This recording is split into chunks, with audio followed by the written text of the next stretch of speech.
Hi all. So India final में पहुंच गई है, तो सारे इंडियन फैंस को कॉन्ग्रेचुलेशन कि इंडिया फाइनल में पहुंच गई है T20 वर्ल्ड कप के। और ये फोर्थ कंसेक्यूटिव आईसीसी टूर्नामेंट है जिसमें इंडिया फाइनल में पहुंची है। Fourth consecutive. 2023 का 50 ओवर वर्ल्ड कप, 2024 का T20 वर्ल्ड कप, 2025 की चैंपियंस ट्रॉफी और 2026 की T20 world cup. Fourth consecutive ICC trophy है जिसमें इंडिया फाइनल में पहुंची है। तो मेरे पड़ोसियों को बता दूं जो प्रेडिक्ट कर रहे थे कि इंडिया फाइनल में नहीं पहुंचेगी, South Africa West Indies final में पहुंचेगी और साउथ अफ्रीका वेस्ट इंडीज का फाइनल होगा, तो mister Mohammad Amir, India world cup T20 के फाइनल में पहुंच गई है और फाइनल हो रहा है न्यूजीलैंड वर्सेस इंडिया। तो आपकी प्रेडिक्शन तो आप अपने पास ही रखो। पता नहीं कौन से दिमाग लगा के प्रेडिक्शन। मैं कहता हूं जब आमिर प्रेडिक्शन करता है ना, तो वो इसलिए प्रेडिक्शन नहीं करता कि मतलब लॉजिक लगा के प्रेडिक्शन करे। वो प्रेडिक्शन करता है सिर्फ इंडिया के खिलाफ। सिर्फ प्रेडिक्ट करना है मेरे को और बस, और कुछ नहीं। यही प्रॉब्लम है। तो चलिए मैच पर आते हैं। तो कल जो मैच हुआ ना, वंडरफुल, मतलब सेमीफाइनल ऑफ द डेकेड था। मतलब फाइनल, अब मुझे नहीं पता इससे अच्छा, इतना अच्छा फाइनल हो पाएगा नहीं हो पाएगा, बट कल फाइनल के मजे आ गए। कल टूर्नामेंट में 499 रन बने, 499 run in one T20 match. दोनों टीमों ने पूरा जोर लगा दिया और at the end India 7 run से मैच जीत गई।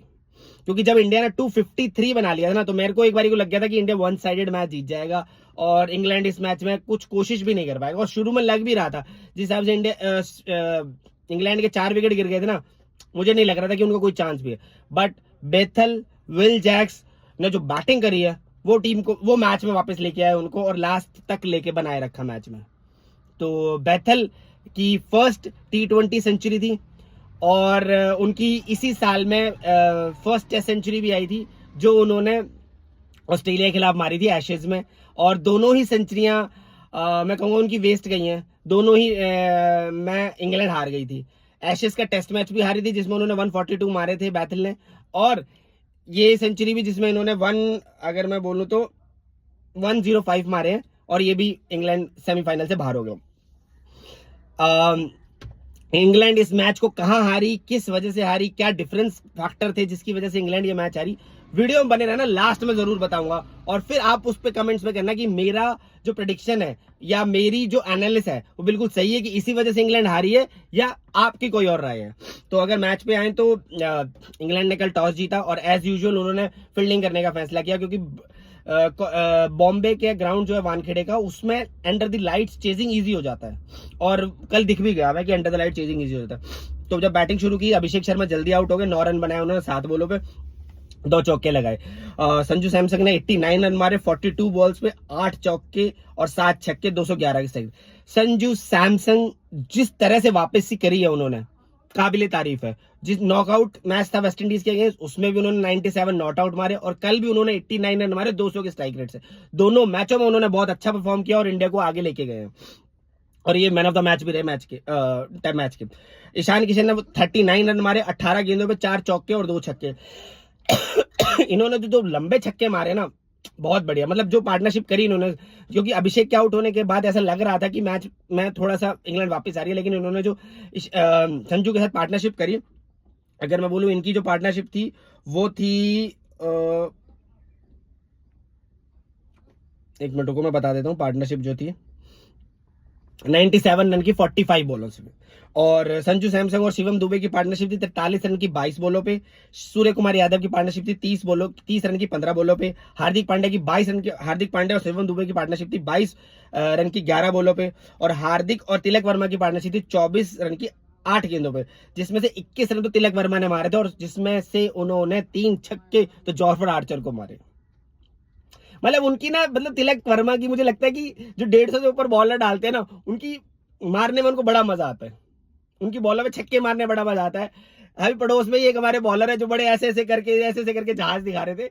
उनको भी उन्होंने पिछले जो हमारा एशिया कप तो उन्होंने बहुत पीला था, 150 की बॉल से बॉल डाल रहे थे। इस बार जॉफर आर्चर उनके हत्थे चढ़ गए, जिनको एक ही ओवर में 3 छक्के पेल दिए, 1 पॉइंट के ऊपर से एक स्क्वायर लेग के ऊपर से, मतलब ऐसे छक्के मारे कि पूछो मत। और जॉफर आर्चर को 61 रन पड़े और उन्होंने सिर्फ 1 विकेट लिया, और वो भी 1 विकेट ऐसे मिल गया कि उनका यॉर्कर अच्छा पड़ गया। मतलब मुझे कहूंगा कि उनके हाथ से स्लिप हो गई बॉल और वो यॉर्कर अच्छा पड़ गया, वरना तो जो उनकी भमीरी बनाई थी ना उन्होंने, क्या ही बोलूं। शिवम दुबे ने बहुत अच्छी बैटिंग करी, उन्होंने 43 रन मारे 25 गेंदों में 172 के स्ट्राइक रेट के साथ, 4 छक्के और 1 चौका। यहां पे मैं गौतम गंभीर के दिमाग की दाद देना चाहूंगा कि उन्होंने जब ईशान किशन आउट हुए तो उन्होंने सूर्य कुमार यादव को ना भेजकर शिवम दुबे को भेजा। और क्योंकि उस टाइम पे राशिद लतीफ आए हुए, राशिद बॉलिंग करने आया हुआ था, और आदिल रशीद की बहुत बड़ी बात है कि वो जब भी बॉलिंग करने आता है और उनको अगर 1 विकेट मिल जाता है तो वो मैच में कमबैक करा लेते हैं इंग्लैंड का। लेकिन उन्होंने शिवम दुबे को भेज के, और शिवम दुबे ने जो आदिल रशीद ने जो अटैक किया है उसके बाद वो मैच में वापस नहीं आ पाए।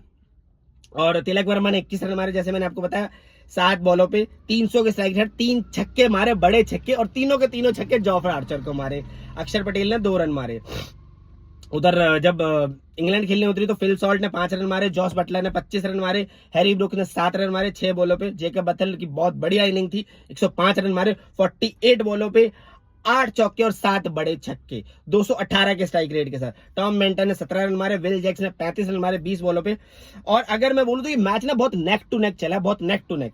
अगर इंडिया के फर्स्ट ओवर, अगर मैं ओवर बाय ओवर रन बताऊं तो अगर मैं इंडिया के रन बताऊं तो पहले ओवर में इंडिया ने 12 रन किए, दूसरे ओवर में 8 रन किए, तीसरे ओवर में 14 रन किए, 5वें ओवर में 10 रन किए, 6ठे ओवर में 6 रन किए, 8वें ओवर में 19 रन किए, 9वें ओवर में 20 रन किए, 10वें ओवर में 7 रन किए, 11वें ओवर में 11 रन किए, और 12वें ओवर में 15 रन किए, 14वें ओवर में 7 रन किए, और 15वें ओवर में 10 रन किए, और 16वें ओवर में 13 रन किए, और 17वें ओवर में 15 रन किए, और 18वें ओवर में 12 रन किए, और 19वें ओवर में 20 रन किए, और 20वें ओवर में 16 रन किए।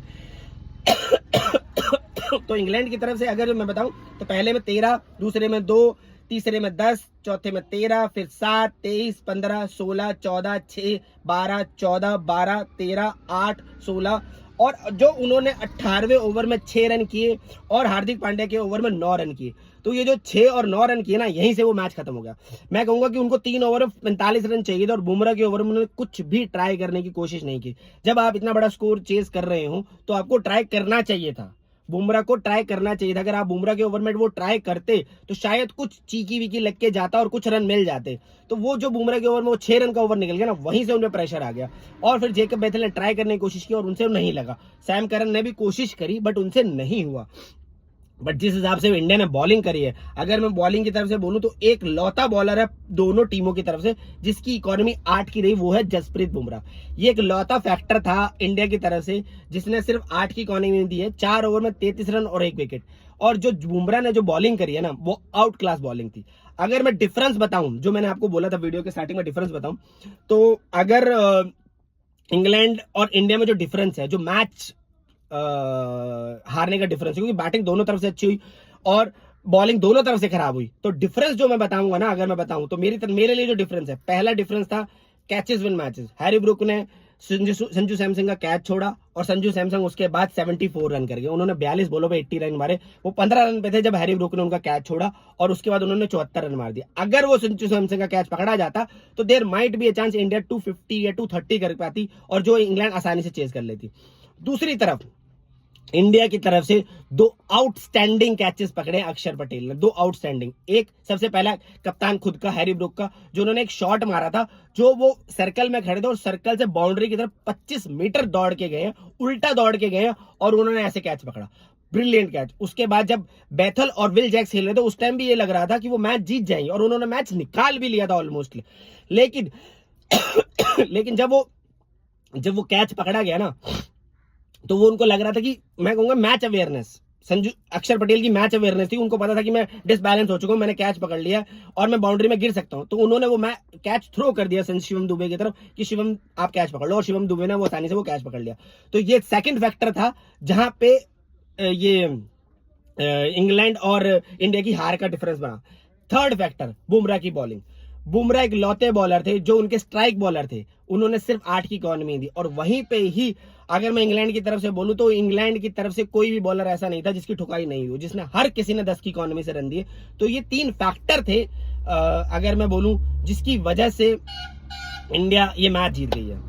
और एक इंटरेस्टिंग फैक्ट मैं बताता हूं कि लास्ट ईयर 2024 के वर्ल्ड कप में भी, जब लास्ट टाइम 2024 का वर्ल्ड कप हुआ था, उसमें भी इंग्लैंड और इंडिया सेमीफाइनल में थी और वहां पे भी एक्स फैक्टर अक्षर पटेल थे। अक्षर Patel he was a great man. और उसको, मुझे नहीं पता उसको इंग्लैंड बहुत अच्छी पसंद आती है क्या। इससे पहले जब कोलकाता में टेस्ट मैच हुआ था, डे नाइट टेस्ट मैच हुआ था, उसमें भी उन्होंने इंडिया को मैच जिताया था और अक्षर पटेल ने ही बॉलिंग करी थी, 7 विकेट लिए थे। आप देख लेना T20 वर्ल्ड कप 2024 में भी अक्षर पटेल की बॉलिंग, उस टाइम पे इंग्लैंड अच्छा खेली थी, इंडिया ने 171 रन मारे थे और अक्षर पटेल ने मिड में आके एक अच्छा स्पेल डाला था और 3 विकेट लिए थे और मैच को इंडिया की तरफ वन साइडेड कर दिया था। कल जो मैच हुआ इंडिया वर्सेस इंग्लैंड का सेमीफाइनल, उसमें भी अक्षर पटेल मैं कहूंगा मेन कंट्रीब्यूटर थे। उनके वो 2 कैच और एक डॉम बेंटन की विकेट, वो पूरे के पूरे मैच का एक्स फैक्टर था जिसकी वजह से इंडिया इस वर्ल्ड कप के फाइनल में पहुंच गई। तो मेरे लिए अगर मैं बोलूं तो वो एक्स फैक्टर अक्षर पटेल थे और इंग्लैंड वो मैच सिर्फ उन कैचेस की वजह से हारी है और वो एक बॉलिंग फैक्टर बुमराह जो इंग्लैंड के पास नहीं था। आपको क्या लगता है आप प्लीज मुझे कमेंट्स में बताइए। और अगर आप मेरा वीडियो यूट्यूब पर देख रहे हैं तो मेरे वीडियो को लाइक, शेयर और सब्सक्राइब करिए। अगर आप मेरा वीडियो फेसबुक पर देख रहे हैं तो प्लीज मेरे पेज को फॉलो करिए। Thank you and all the best.